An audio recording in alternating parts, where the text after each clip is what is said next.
I'm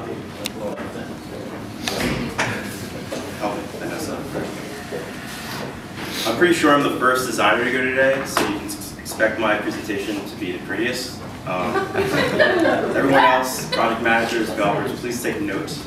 I'm here to talk to you about art. More specifically, my art collection. My interest in collecting art started 3 years ago when I moved here to attend SISC School of the Arts of Chicago. SISC forced me to look critically at art, develop as an aesthetic thinker. When I say forced, I mean it. We had 8-hour critiques, usually resulting in someone crying or stomping out of the classroom. It was pretty intense. At SISC, the amount of artistic ability I was surrounded by amazed me. I met passionate, driven artists attempting to get recognized amongst a large pool of talent while competing with themselves to get better at their chosen medium. All this was very compelling and inspiring. Experiencing this really became part of who I am.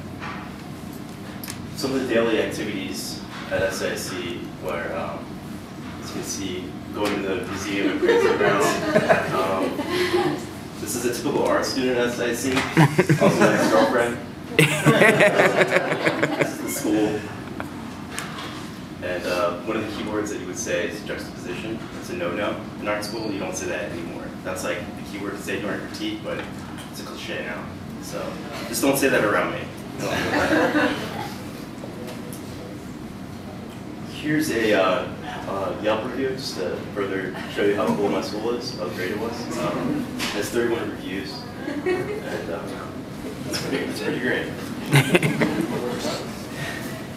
During my education at SISC, I was compelled and inspired by the hard work of my classmates and realized that some of the artwork could possibly be worth something in the future.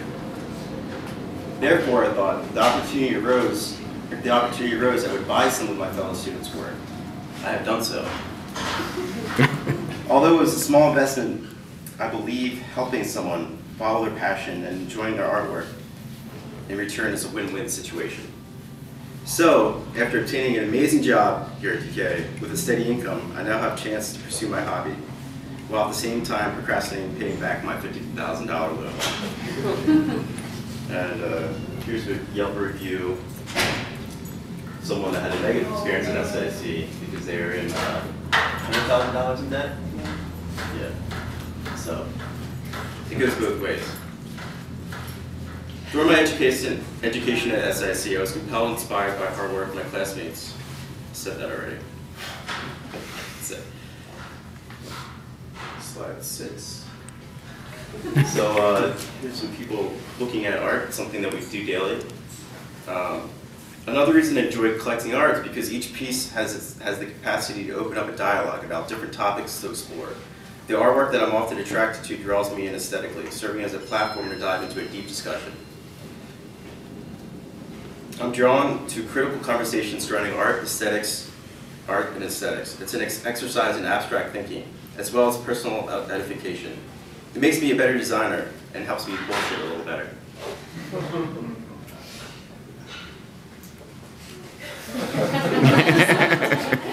So the first artist I'm going to talk about today, you guys probably have been by my desk and seen the statue and it's like, what the hell is this? It's actually a 3D, it's a piece made from high polymer plastic with 3D printing. The artist's name is Ellis von Sternberg. Ellis is a sculptor at SSE. His work often revolves around science fiction, transhumanism, modernity, and technology. He's a really interesting character. I've seen him out, and he's wearing a suit. I've seen him in class, and he wears a suit. And I've seen him in a grocery store wearing a suit too. It's always a suit with Ellis. He's a really fun guy. I've learned recently. I talked to Ellis not too long ago, and he said that one of his pieces were commissioned by one of the offices downtown. I don't know which one exactly, could have been bullshitting, because that's what we're good at, but pretty sure he's telling the truth. So Ellis uses a 3D printer, a Rhino software, to create his artwork. So something like this, he would mock up, do a sketch, and then bring it into something like Rhino, and make a 3D model, and then use a 3D printer. Here's some of the other artwork. This is Neo Cleo. which is much like, this is one of his latest pieces to remind me of a modern day take of Venus of Willendorf, which is an ancient fertility symbol, having some ritual and spiritual values. These two right here. So I'm going to show you a quick take of what 3D printing is and how it looks, and the process behind it.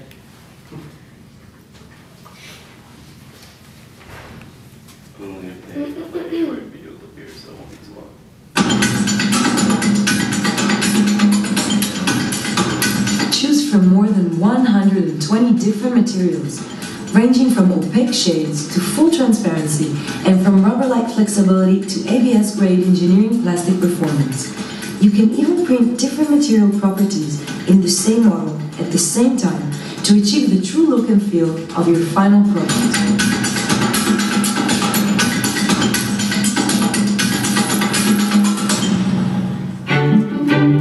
The system is fast, efficient, and really easy to operate. Providing a fast return on your initial investment, the Object 1000 is ideal for industries. So I was trying to, maybe we can convince Design Kitchen to get an Object 1000. That'd be great.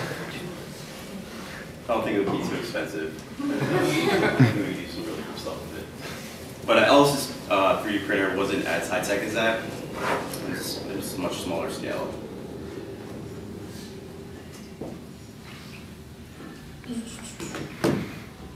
This is one of my latest pieces. It's done by an artist named Emily Hosh. She actually was exhibiting right across the street at Jupiter, and I didn't realize it was her pieces until she was there at the opening, and I decided to purchase them. It was really great. Her work is collage-based, and she uses found ephemera and materials that she has collected. I find her work to be influenced by Dadaism.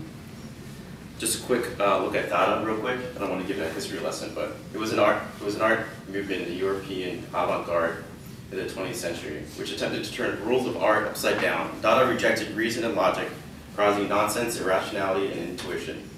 The movement was a reaction to World War II. I feel there's a lot to learn from this period in terms of putting aside your ego, shedding your fear, and indulging in the creative process. Kids are really fantastic at this.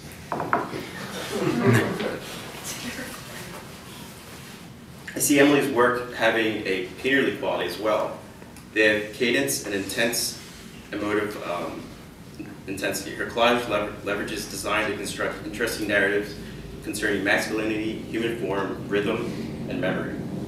Emily told me she often will place an arranged piece found on the table and just kind of like let it go for a while, and she'll actually come back later. So this might look simple, but a lot of it is hard. It's hard work. She'll place. A lot of designers can probably relate to this, because you'll do something and then you'll come back to it and be like, this sucks. Like, why? I can't believe I did this. This is hard. And then you have your art director say, yes, you're right.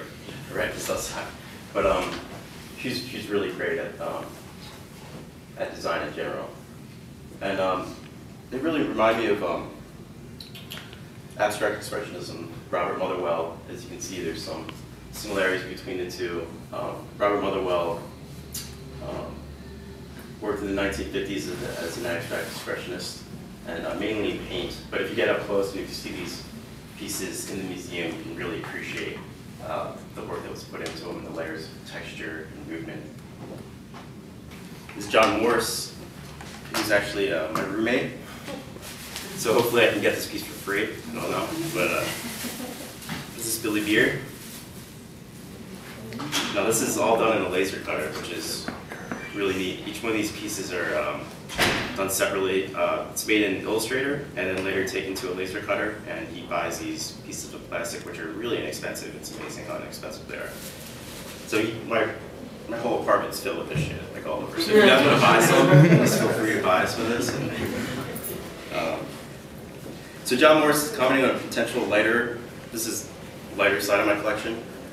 John, an SIC grad, calls them appropriated political collage assemblies. He uses a laser cutter to cut different colored acrylic of the Billy Beer sign and then glues them into unique creation. The work piques my interest in 19th century letterforms design appropriate of modern usage. He wrote all that. This is the first time reading it. So I just want to close by saying that each year there's a really fantastic MFA, BFA show that SIC puts on. It's a great way just to see new artists, young artists, and there's a chance to purchase pieces too. And also during the spring, there's these really great gallery crawls throughout the West Loop. And I'd like to invite anyone who would like to go out. They should be coming up soon, so we'll send out an email. And it should be fun. You know, you have a chance to purchase some artwork and get some free beer. So, nice.